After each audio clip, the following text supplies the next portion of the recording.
네, 마태복음 10장 34절부터 42절을 함께 봉독했습니다. 오늘 처음과 나중이라는 제목입니다.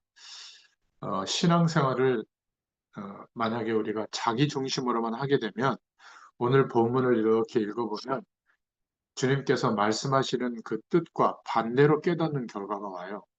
아, 내가 말이지, 이제 좀 성격도 고치고, 교회 가고, 예수 믿고 신앙생활 잘하려고 했더니, 아유, 여지없이 집안 식구들이 웬수야.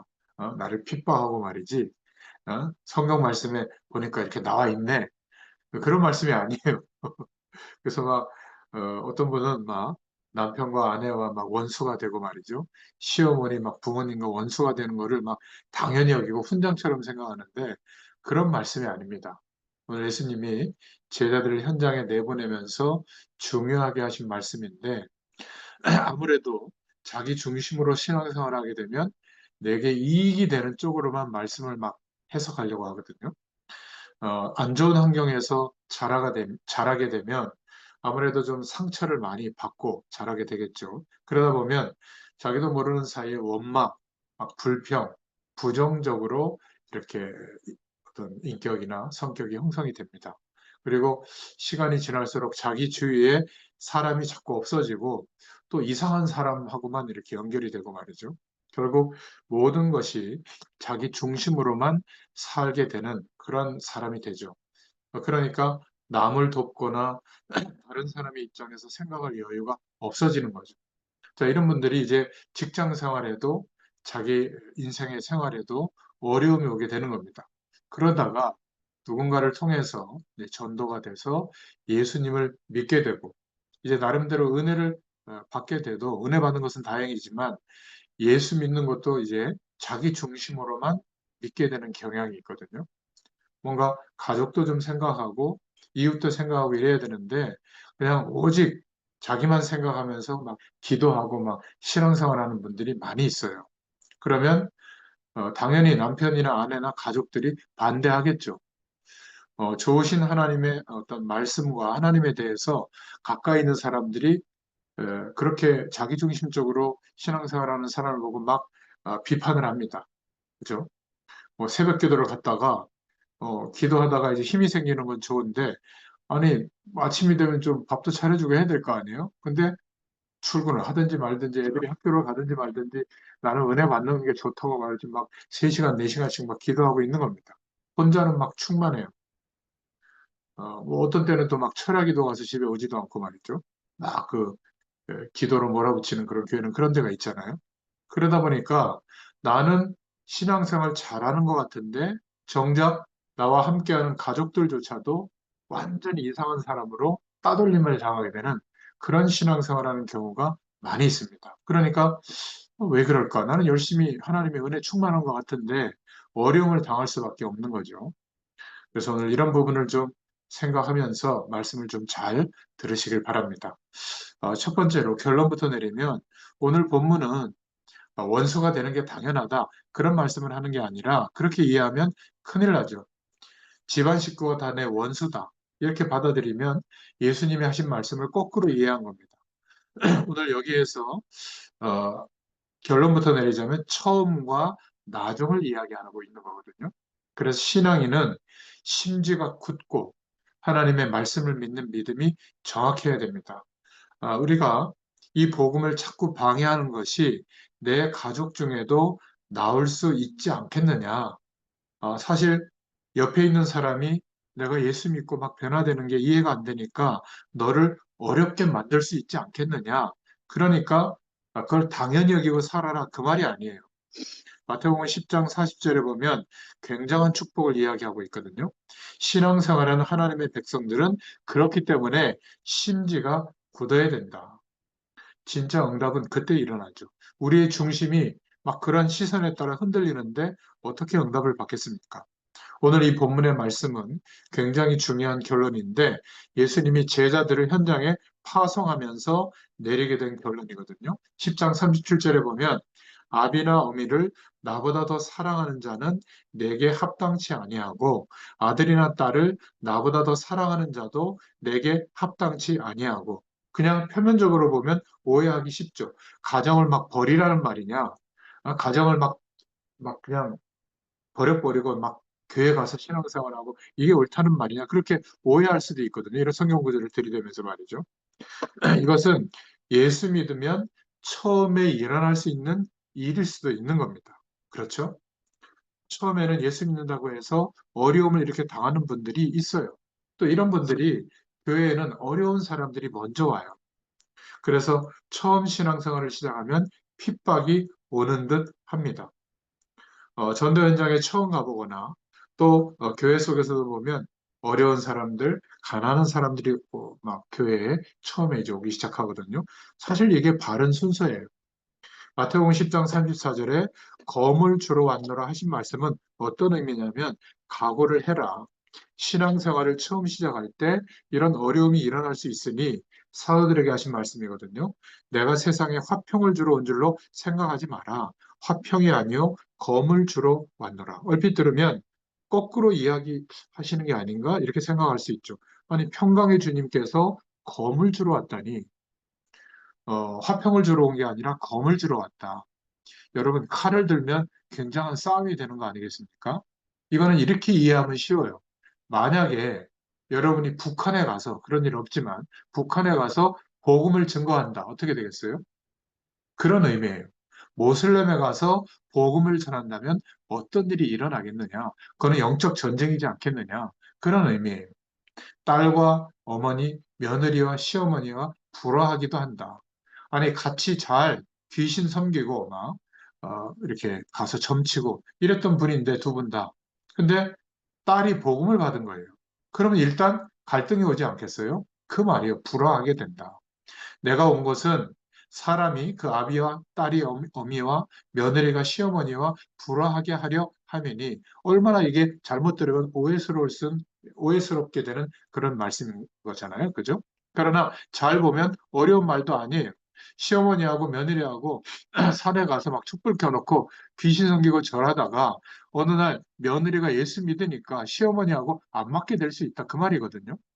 이런 일이 반드시 일어날 것이니까 각오하고 그 사랑하는 사람들이 이해될 때까지 견디고 기다려라. 그걸 말해주는 거예요. 그런 일이 일어나니까 집안을 다 깨버려라. 예수 믿는 거 선택해라. 막 그런 말이 아니에요. 너희들이 나가서 이제 신앙생활 할 것인데 알고 해라. 그 말이에요. 두 친구가 늘 도둑질 하다가 한 명이 예수 믿으니까 도둑질 안 할 거 아니에요? 그러면 맞겠어요? 안 맞겠어요? 안 맞겠죠. 그래서 다툼이 시작된다. 그 말이에요. 어머니가 무속인인데 사실은 그 집안은 영적으로 망하지 않겠습니까? 그런데 딸이 복음을 제대로 받았다면 뭐 어떻게 되겠어요? 그 어머니하고 영적으로 원수가 되는 거 당연한 거 아니겠습니까? 원수가 되라. 그 말이 아니라 원수가 되는 것은 당연하다. 영적으로 이해하라는 말이죠. 그래서 사람의 원수가 자기 집안 식구리라 그 현장의 얘기를 한 거거든요. 이것을 잘못 깨달아서 예수 안 믿는 남편을 보고 아유 저거 내 원수다. 저건 마귀의 자녀고 나는 하나님의 자녀고 이렇게 말씀을 액면 그대로 적용하면 봐라 성경에 나와 있지 않느냐 뭐 이렇게 들이대는 분도 있더라고요. 그러면 영원히 원수가 될 거예요. 그렇지 않습니까? 정말 이것을 깨달은 것이라면 예수 믿어야 되겠구나. 내가 하나님을 섬겨야 되겠구나. 이런 가정에 예수 믿는 사람이 나오면 그러면 당연히 그 아버지하고 제사 지내는 우상의 쩌들은 그런 아버지하고는 원수가 될 수밖에 없지 않느냐. 이걸 말해야 돼. 말하고 있는 거거든요. 그러니까 말씀을 잘 이해해야지 원수가 되라. 그런 말이 아니라는 겁니다. 자, 그럼 우리가 이 말씀을 통해서 두 번째로 어떻게 해야 될 것인가? 이거는 직장 생활에서도 그렇고, 사회 생활에서도 그렇고, 또 우리가 사랑하는 가족들을 통해서도 마찬가지입니다. 어떻게 해야 될까? 결론부터 말하자면 참고 기다리라는 거예요. 아무리 방해가 있더라도 회복될 수 있는 길을 포기해서는 안 된다. 신앙의 길을 포기해서는 안 된다. 아무리 방해와 반대가 있더라도 하나님을 믿는 그 신앙을 포기하지 말고 기도하면서 참고 기다려라. 집안이야 망하든지 말든지 아버지가 예수 믿지 말라고 하니까 원수 삼고 나는 신앙을 지키고 안 믿어야 되겠다. 아버지하고 절연해야 되겠다. 그런 말이 아니에요. 마태복음 10장 37절에 아비나 어미를 나보다 더 사랑하는 자는 내게 합당치 아니하고 아들이나 딸을 나보다 더 사랑하는 자도 내게 합당치 아니하고, 이 말씀은요, 서로 아끼지 마라, 그런 얘기가 아니에요. 정말 똑같이 영적으로 속해 있다가 하나님 모르는 인생으로 속해 있다가 이제 예수 믿게 됐다면 아버지가 아무리 방해를 하고 반대를 해도 참고 기도하면서 기다려야지, 아버지 말을 듣고 같이 안 믿게 되면 같이 죽는 것 아니냐, 그런 말이에요. 그렇죠? 서로 미워하라는 말이 아니에요. 이거를 잘못 얘기하면 이제 아들 사랑하는 거, 서로 사랑하는 거, 가족들을 아끼는 거, 이거는 좀 적당히 하고 하나님만 바라봐라, 막 이렇게 얘기하는데요. 그것도 합당한 성경의 말씀이 아니에요. 분명히 뭔가 나는 주말에 놀러 가야 되는데 가족이, 우린 예수 믿으니까 교회 가야 되잖아요. 그렇게 충돌될 때 얼마나 좋지 않게 얘기하겠습니까? 다 술판을 벌이는데 뭐좀 끼기도 어렵고 안 끼기도 어렵고 말이죠. 뭔가 예수 믿는 티를 내려고 하면 뭔가 안 맞는 일이 생긴다. 그러니까 믿음으로 기도하면서 기다려라. 합당치 않은 일이 벌어질 것이다. 특별히 주의 종들, 가정과 목회 갈등에서 일어나는 일들이 있거든요. 가족들이 원하는 게 있고 또 목회자들도 친척들이 있잖아요. 여러 가지 일이 있습니다. 그런 것과 뭔가 목회적인 일이 충돌될 때는 교회를 먼저 생각해라. 복음을 먼저 생각해라. 그래서 사실은 목회자의 가정이 좀 어려워지는 이유가 목회자들이 그러다 보니까 가정을 돌보지 못하는 경우가 많거든요. 저도 그런 경우가 많았어요. 부끄럽지만. 그러나 저희 사모님과 저희 아이들이 잘 참아주고 또 같이 기도하면서 어느 정도 시간이 지나고 나니까 이제는 복음 안에서 점점 좀 좋아지고 있어서 너무 감사하지만 참 어려운 경우가 많이 있습니다. 그런 말이에요. 평신도들은 처음 신앙생활 할 때 그런 어려움들이 온다. 그것을 넘어설 수 있어야 된다. 불신자들은 그런데 안 보는 것처럼 보지만 다 보고 있습니다. 처음 신앙생활을 할 때 가정이나 가까운 사람들에게 이런 문제가 있으니 각오해라. 가족 중에 충분히 이해하고 하나님의 증거가 우리에게 올 때까지 기도해라. 그런 말을 내포하고 있는 겁니다. 하나님을 모르는 불신자분들은 핍박을 하면서 다 보고 있습니다. 우리를. 안 보는 것처럼 다 봐요. 이걸 명심해야 됩니다. 여러분들이 직장 생활하면 불신자들이 인정해주지 않아요. 뭔가 약간 조롱하는 모습을 떼요. 그렇지 않습니까? 약간 좀 안 좋은 그런 표현도 하고요. 그러면서 보는 거예요. 비웃으면서 또 우리를 봐요. 그런데 그런 어떤 분위기나 태도들 때문에 신앙생활을 적당하게 하고 불신자들하고 똑같이 어울리고 불신자들과 같이 죄를 범하는 일에 같이 범하면 야, 뭐 교회에 있다고 하더니 우리하고 잘 통하네, 이렇게 말합니다. 그런데 속으로는 그 예수 믿는 사람을 무시해요. 아이고, 예수 믿는다고 하더니 별반 다를 게 없구만, 이렇게 속으로는 생각합니다. 겉으로는 막 무시해도 뭔가 우리가 신앙의 색깔을 유지하고 하나님의 영광을 드러내려고 살아가려고 할 때 비아냥거릴 수도 있고 좀 이렇게 부담을 주기도 하지만 속으로는 사실은 존경합니다. 아, 참 예수 믿는 사람은 그런 거구나. 좀 다르구나. 그러다가 자기에게 결정적인 문제가 오면 뭔가 자기 문제를 좀 얘기할 대상으로 이렇게 문을 두드리기도 합니다. 그때 저와 여러분은 내가 이렇게 사는 이유를 말해주면 되는 것이잖아요. 그런데 대부분 뭔가 좀 어렵고 힘들게 한다고 해서 오늘 성경에 나오는 것처럼 아예 그 분들의 태도에 동의해줘 버립니다. 그러면 결국은 영적으로 무시당하고요. 하나님의 중요한 역사하심이 나를 통해서 나타나는 시간이 너무너무 오래 걸리죠. 그래서 두 번째로, 여러분을 핍박하는 사람일수록 영적으로 보면 더 잘 믿게 될 사람이에요. 종교 생활할수록 망하는데 복음을 믿는 여러분을 알게 되는 그러한 사람이 가장 적극적으로 뭔가 이렇게 예수 믿는 우리를 핍박하는 그런 모습을 많이 취하거든요. 오히려 핍박 자체가 증거가 될 줄로 믿습니다. 여러분을 핍박하는 사람이 있으면 핍박을 막 가하면서 다 보고 있어요. 너무 이상하게 핍박하는 사람도 있거든요. 막 공격하면서. 어떤 면에서는 더 빨리 깨질 가능성이 많습니다. 영적으로 보면. 근데 이런 분이 있어요. 교회까지 부인을 차에 딱 태워서 데려다 주고 자기는 주차장에서 기다리는 남편들이 있거든요. 교회는 안 들어와요. 잘 믿어라. 신앙은 자유다. 종교는 자유다. 내가 안 믿는 것도 자유다. 이러면서 교회까지 데려다 주는 제가 봤거든요.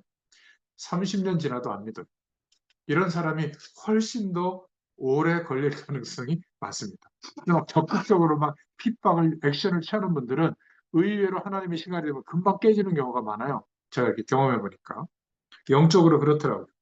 너, 너 죽고 나 죽자. 교회 갈래 안 갈래? 막 칼 들고 설치는 막 이런 분도 있거든요. 이런 사람이 어느 날 확 바뀝니다. 욕하는 사람, 막 이런 사람. 그 사람은 영적으로 교회 올 때가 다 됐음을 알고 사단이 발악하도록 시키는 거예요. 내가 이렇게 발악하니까 나 건들지 마 이런 태도거든요. 근데 교회 갈 시간, 예수 믿을 시간이 가까웠다고 보시면 돼요. 거꾸로 이해하시면 됩니다. 우리가 정말로 신앙생활하고 기도하고 있다면 알게 될 줄로 믿습니다. 시간이 가면 갈수록 알게 돼요. 종교 생활하는 가족도 다 망하는데 예수 제대로 믿는 저와 여러분을 통해서 그 사람들이 다 살아나게 될 줄로 믿습니다. 핍박 자체가 증거가 될 것이다. 예수님이 말씀하셨어요. 내가 많은 사람들 앞에 핍박을 받게 되는데 그것이 바로 증거가 될 것이다. 바로 제자들에게 이런 일이 일어나게 될 것이라고 말씀하고 있는 겁니다. 지금까지 우리의 전도 방법도 좀 바꿔야 될 것 같아요. 여러 가지 바쁜, 막 TV에 노출되기도 하고 이런 언론인 또 방송인 또는 전문인들도 그 안에서 얼마든지 전도가 가능합니다. 여기 뭐 계셔서 하는 말씀이 좀 죄송하지만 우리 박지성님 같은 분은 병원의 대표잖아요. 그러면 어떤 종교의 색깔을 띠기가 참 애매해요. 다른 종교를 믿는 사람도 있는데. 그런데 자연스럽게 치료하시면서 뭔가 또 제가 그 병원에 일주일에 한 번씩 가니까 혹시 목사님 여기서 기대해 줘도 되겠어요? 이래가지고 허락하는 분들을 한 명 붙이는데요. 지금 거의 한 10명 이상 예수님 영접하시고 돌아가신 분도 있고요. 또 그분들 중에 또 영접하신 분들 중에 또 예배당에 오셔가지고 예배당이 아니죠. 예배 쳐서 그 장소를 마련해 주셨는데 거기 와서 예배 드리고 또 같이 복음에 대한 말씀을 듣고 이런 일들이 지금 벌어지고 있단 말이죠. 얼마든지 가능합니다. 막 전도회들 막 돌리면서 막 예수 믿어라 막 설치면서 하지 않아도요. 얼마든지 복음 운동할 수가 있는 거예요. 우리가 어떻게 하면 나와 함께 하시는 이 영광의 복음, 영광의 하나님에 대해서, 하나님 나라에 대해서 좀 알려줄 수 없을까? 이렇게 전도에 대해서 고민하는 그 자체가 바로 축복이요, 응답인 줄로 믿습니다. 그렇죠? 조용히 기도하면서 내가 만나는 사람들을 영적으로 이렇게 파악만 하고 있어도 정확한 하나님의 시간이 온다는 것을 알게 돼요. 기도하고 있으면. 그때 합당한 답을 주면 되거든요. 이거는 막 전도하면서 막 돌아다니면서 하는 것보다 훨씬 효과가 큽니다. 상대방에게 필요한 나와 함께 하시는 그 은혜를 말해주면 전도의 문은 얼마든지 열리게 될 줄로 믿습니다. 우리를 핍박하는 사람들을 향해서 미워하지 말고 그들을 살리는 답을 줄 수 있기를 축원합니다. 우리는 자꾸 세상이 어렵다고 생각하지만 그렇지 않아요. 조금만 지혜 있게 하고 기도하면 많은 문이 열리게 됩니다. 우리를 핍박하는 사람을 살려줄 수 있기를 바랍니다. 가정에서 어려움 당하는 분들이 있다면 알고 보면 여러분 때문에 결국 이 놀라운 하나님의 축복을 가족들이 다 깨닫게 될 줄로 믿습니다. 세 번째로 생각해 볼 답은 사회생활하는 답을 오늘 말씀하고 있는데요. 마태복음 10장 40절에 너희를 영접하는 자는 나를 영접하는 것이요 나를 영접하는 자는 나 보내신 이를 영접하는 것이니라. 무슨 말씀이죠? 예수님이 파송하신 전도자를 영접하는 것이 바로 예수님을 영접하는 것이다. 이렇게 말씀하고 있는 겁니다. 우리가 복음의 축복을 가지고 현장에 가서 우리의 삶 속에서 그 축복을 전달하는 중심으로 살아가고 있다면 곧 예수님께서 그 현장에 가는 것과 똑같다. 그런 말이에요. 그래서 전도자를 영접하는 것이 좀 뭐 대접하고 섬기고 여러분들이 기도해 드리면 예수님을 모시는 것과 같다는 거예요.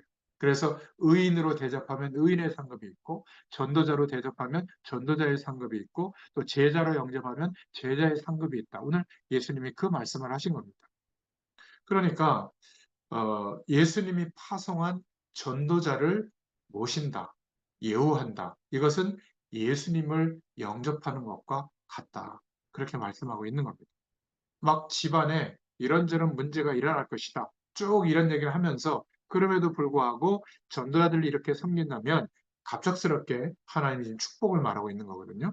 전도자가 이 축복을 가지고 현장으로 가면 예수님이 직접 가시는 것과 같다.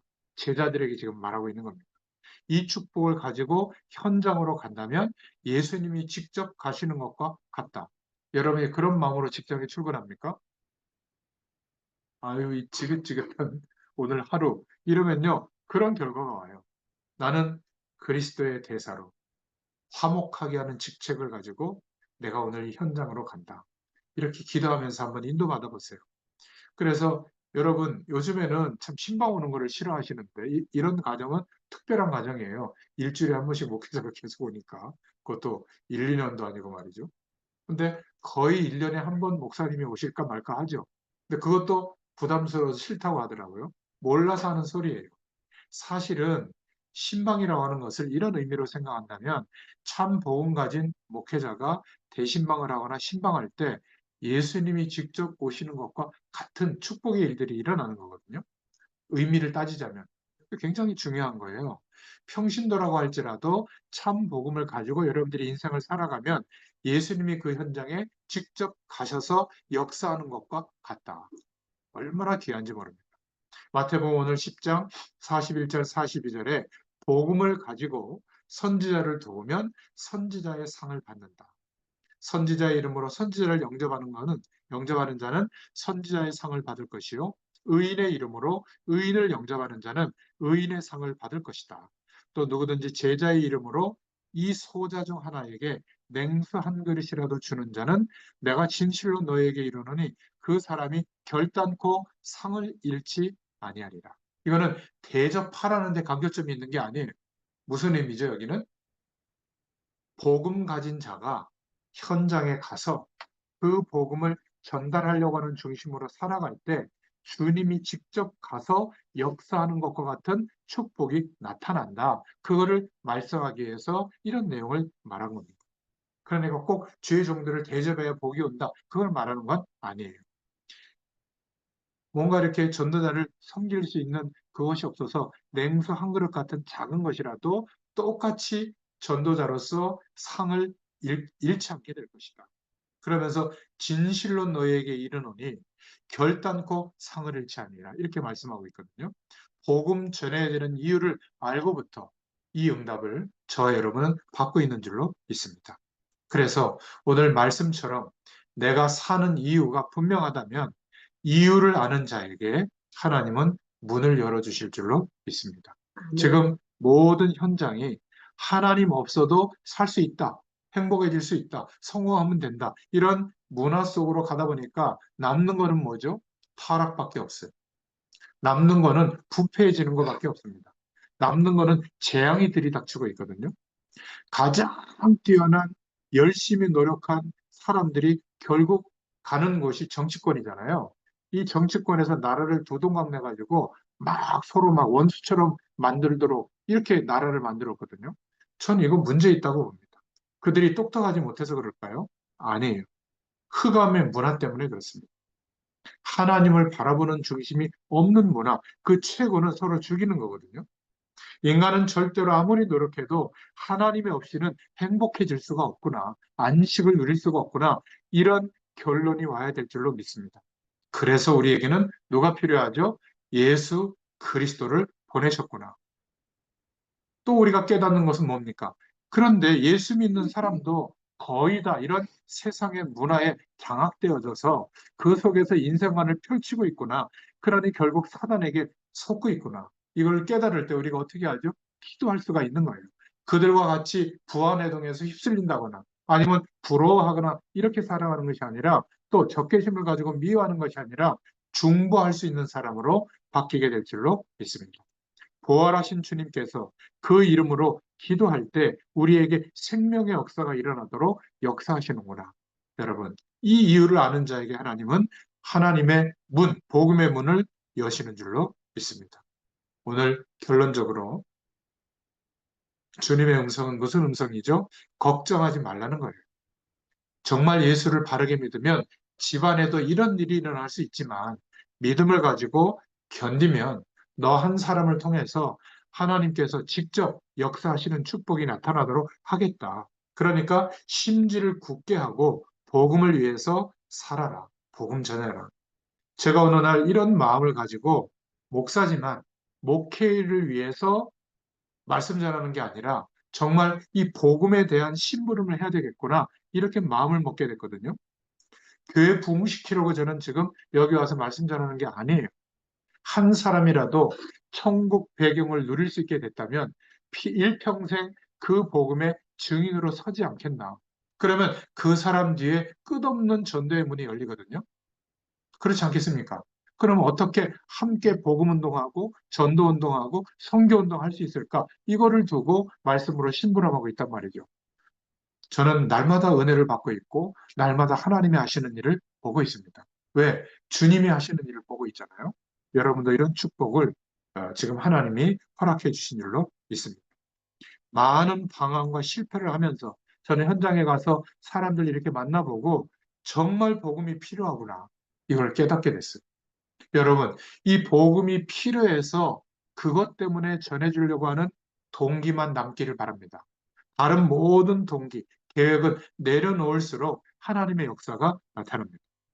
자, 두 번째로 어떤 결론이 오죠? 이 복음을 위해서 살아가는데 작은 문제가 온다고 흔들려서야 되겠습니까? 우리가 그 정도로 연약한 사람입니까? 성령으로 함께 하는데요. 그렇죠? 만약에 힘들다면, 정말 답답하다면 예수님의 이름으로 하나님을 의지하여 기도해 보세요. 어떤 일이 벌어지는지 하나님의 역사를 보게 될 줄로 믿습니다. 진짜로 하나님 앞에서 심지가 굳고 깊은 사람이 되기를 축원합니다. 조금 핍박이 왔다고 흔들리고, 조금 가난해졌다고 흔들리고, 조금 누가 말한다고 흔들리고, 그래가지고 어떻게 세계복음을 할 수가 있겠어요? 가정에 문제가 왔다. 조금 일하다가 경제 문제가 왔다. 당연히 올 수가 있죠. 인생을 살다 보면. 그러나 내가 하는 것이 아니라면 어차피 하나님이 하실 것을 믿고 우리가 인도받고 있다면 이제 정말 믿음을 가지고 날마다 인도받을 수 있기를 축원드립니다. 그래서 오늘 말씀하잖아요. 냉수 한 그릇이라도 결단코에 상을 잃지 아니하리라. 무슨 말이죠? 복음 앞에서 나의 태도가 중요하다는 말이죠. 우리가 말씀을 따라 인도받는데 무엇이 이 복음의 역사를 막고 있는가? 하나님의 말씀 앞에 우리 하루를 돌이켜보면 기도할 내용이 아마 붙잡아질 겁니다. 여러분 그 내용을 붙잡고 기도하다가 우리의 모든 조건을 뛰어넘을 수 있는 하나님의 능력이 임하고 나타나는 응답이 있기를 축원합니다. 진짜 하나님 앞에 기도하고 복음 전하려고 하면 축복의 시간표도 같이 열리게 될 줄로 믿습니다. 이런 응답이 저와 여러분에게 이번 한 주 동안에도 계속되기를 축원드립니다. 하나님 감사합니다. 오늘도 마태복음의 말씀을 통하여 천국 복음의 말씀, 하나님 나라의 그 놀라운 영광의 소식을 체험하고 누릴 수 있도록 은혜를 베풀어 주셔서 감사합니다. 어떤 문제와 사건과 어려움 앞에서도 심지가 굳은 상태로 약속의 말씀을 붙잡고 하나님을 바라보게 하여 주시옵소서. 영원한 하나님의 축복이 우리에게 실제가 되도록 역사하여 주시옵소서. 정말 하나님의 영광을 위하여 살아가기로 우리의 마음의 중심이 붙잡아지도록 역사하셔서 하나님께서 많은 응답의 문들을 열으시며 그 축복의 길을 따라 전도자의 인생으로 서게 되도록 은혜를 더하여 주옵소서. 예수님의 이름으로 감사하며 기도드렸습니다. 아멘. 감사합니다.